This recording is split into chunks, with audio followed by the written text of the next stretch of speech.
No shortage of news or debate, of course, that we've been talking about with Geithner and Paulson testifying. Bernanke also to be voted on possibly this week. And watching all of this from Davos is Robert Shiller. He's a professor of economics at Yale University and also co-founder of Macro Markets. Professor, thanks so much for being with us on this program. Let's start off with where you are, Davos. Give me a sense of what the main conversation, what is driving the main conversation at Davos right now? Well, of course, the financial crisis. I think that it's a little bit better mood than last year. Last year, the talk was that all the bankers were gone. They weren't there. Seems like some of them are here now. And so maybe we're feeling a little bit better. They're feeling a little bit better, but is there any consensus on what we've seen so far from the Obama administration, the Volcker rule, on whether or not banks should be split up? Is there any consensus that you're seeing at all there? Well, from what I've been talking about these things, it seems like the people I've talked to like the Volcker rule as it was presented by Obama, in that if we're going to bail these guys out, we have to manage their risk-taking. That sounds basic. That's one thing. But splitting up banks, I don't think that Obama was clear that he wants to split up, maybe divest of some hedge funds or the like.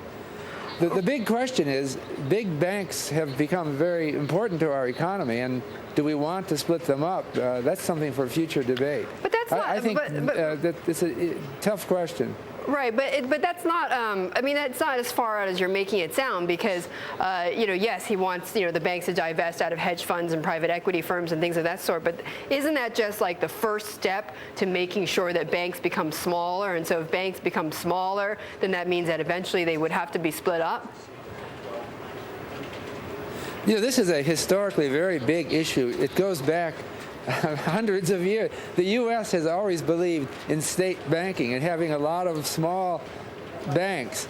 It wasn't until the repeal of Glass-Steagall or around that time that we've got these growing very large banks. Now we're having second thoughts. It's a tough. I guess this country did pretty well with state banking, with a lot of little banks.